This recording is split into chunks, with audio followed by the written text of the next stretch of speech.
ISL-ലെ മോശം റഫറിംഗ് എന്നും ചർച്ചാ വിഷയമാണ്. ISL ആരംഭിച്ച കാലത്ത് തന്നെ റഫറിമാരുടെ മോശം തീരുമാനങ്ങളെക്കുറിച്ച് പല വിമർശനങ്ങളും ഉയർന്നിരുന്നു. റഫറിമാരുടെ മോശം തീരുമാനത്തെ തുടർന്ന് വാർ ലൈറ്റ് അടക്കം കൊണ്ടുവരാമെന്ന് പറഞ്ഞെങ്കിലും ഇപ്പോഴിതാ റഫറിമാരുടെ മോശം തീരുമാനങ്ങൾക്ക് വളം വെച്ച് കൊടുക്കുന്ന പരിപാടിയുമായി AIFF രംഗത്ത് വന്നിരിക്കുകയാണ്. റഫറിമാരുടെ തീരുമാനം ചോദ്യം ചെയ്യാൻ ഇനി ടീമിന്റെ നായകന്മാർക്ക് മാത്രമേ കഴിയുകയുള്ളൂ എന്നതാണ് AIFFന്റെ തീരുമാനം. യൂറോ കപ്പിലൊക്കെ നടപ്പിലാക്കിയ നിയമമാണിത്. റഫറിയുടെ തീരുമാനത്തിൽ നായകന്മാർക്ക് മാത്രമേ വിശദീകരണം ചോദിക്കാൻ അവകാശമുള്ളൂ. ബാക്കിയുള്ള താരങ്ങൾ റഫറിയെ ചോദ്യം ചെയ്താൽ മഞ്ഞക്കാർഡ് അടക്കമുള്ള നടപടികൾ സ്വീകരിക്കാം എന്നതാണ് ഈ നിയമത്തിന്റെ പ്രത്യേകത. ബ്ലാസ്റ്റേഴ്സ് നായകൻ ലൂണയാണ്.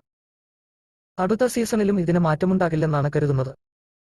അതിനാൽ അടുത്ത സീസൺ മുതൽ ബ്ലാസ്റ്റേഴ്സ് നിരയിൽ ലൂണയ്ക്ക് മാത്രമേ റഫറിയോട് വിശദീകരണം ചോദിക്കാൻ അവകാശമുള്ളൂ. അല്ലെങ്കിൽ ആരാണോ നായകൻ അവർക്ക് മാത്രം. യൂറോ കപ്പ് പോലുള്ള ടൂർണമെന്റുകളിൽ മികച്ച റഫറിമാരുണ്ട്. അവിടെ അവർക്ക് പിഴവ് സംഭവിക്കുന്നത് വളരെ കുറച്ച് സമയങ്ങളിൽ മാത്രമാണ്. അതിനാൽ ഈ നിയമം യൂറോപ്പിൽ വരുന്നതിൽ തടസ്സമില്ല. എന്നാൽ വളരെ കുറച്ച് മാത്രം നല്ല തീരുമാനങ്ങൾ എടുക്കുന്ന ഇന്ത്യൻ റഫറിമാർക്ക് മുന്നിൽ ഈ നിയമം കാര്യങ്ങളെ കൂടുതൽ വഷളാക്കുമെന്ന കാര്യത്തിൽ സംശയമില്ല. റഫറിമാരെ ചോദ്യം ചെയ്യാനുള്ള അവസരങ്ങൾ പൂർണ്ണമായും ഇല്ലാതാക്കുകയാണ് AIFF ഈ നിയമത്തിലൂടെ ഉദ്ദേശിക്കുന്നത്. കൂടാതെ അന്ന് പറഞ്ഞ വാർ ലൈറ്റിനെ പറ്റിയാവട്ടെ കൂടുതൽ വിവരങ്ങളുമില്ല.